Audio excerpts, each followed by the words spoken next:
بسم اللہ الرحمن الرحیم۔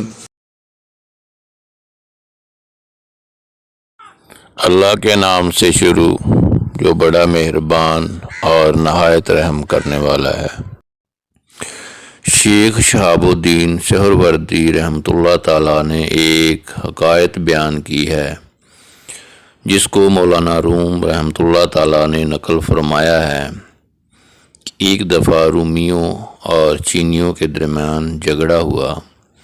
رومیوں نے کہا کہ ہم اچھے صنع اور کاریگر ہیں، چینیوں نے کہا ہم ہیں۔ بادشاہ کے سامنے یہ مقدمہ پیش ہوا۔ بادشاہ نے کہا تم دونوں اپنی صفائی دکھلاؤ۔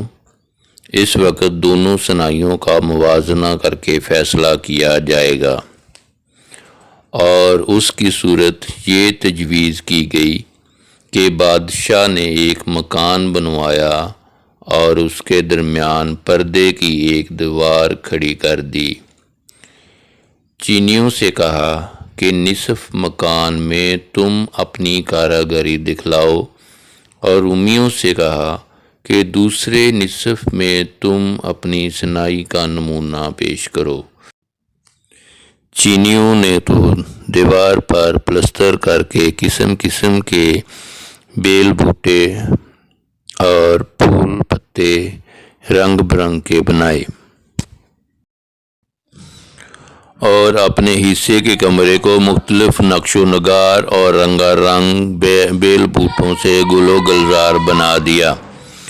ادھر رومیوں نے دیوار پر پلستر کر کے ایک بھی پھول پتا نہ بنایا اور نہ ہی کوئی ایک بھی رنگ لگایا، بلکہ دیوار کے پلستر کو ثقیل کرنا شروع کر دیا اور اتنا شفاف اور چمکدار کر دیا کہ اس میں آئینے کی طرح صورت نظر آنے لگی۔ جب دونوں نے اپنی اپنی کاریگری اور صناعی ختم کر لی تو بادشاہ کو اطلاع دی۔ بادشاہ آیا اور حکم دیا کہ درمیان سے دیوار نکال دی جائے۔ یوں ہی دیوار بیچ سے ہٹی۔ چینیوں کی تمام نقاشی اور گلوکاری رومیوں کی دیوار میں نظر آنے لگی، اور وہ تمام بیل بوٹے رومیوں کی دیوار میں منعکس ہو گئے، جسے رومیوں نے ثقیل کر کے آئینہ بنا دیا تھا۔ بادشاہ سخت حیران ہوا کہ کس کے حق میں فیصلہ دے، کیوں نہ کہ ایک ہی قسم کے نقش و نگار دونوں طرف نظر آ رہے تھے۔ آخر کار اس نے رومیوں کے حق میں فیصلہ کر دیا کہ ان کی صناعی اعلیٰ ہے، کیوں نہ کہ انہوں نے اپنی صناعی بھی دکھلائی اور ساتھ ہی چینیوں کی کاریگری بھی چھین لی۔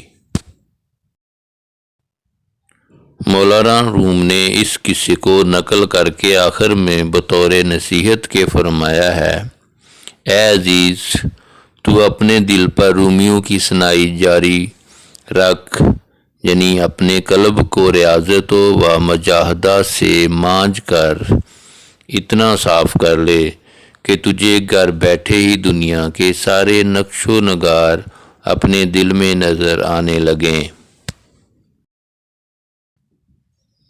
یعنی تو اپنے دل سے ہر قسم کا مادی میل کچیل نکال پھینک اور اسے علم الہی کی روشنی سے منور کر دے۔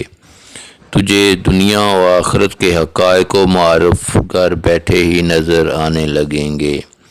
ایسے قالب صافی پر بے استاد و کتاب براہ راست علوم خداوندی کا فیاض ہوتا ہے، اور وہ روشن سے روشن تر ہو جاتا ہے۔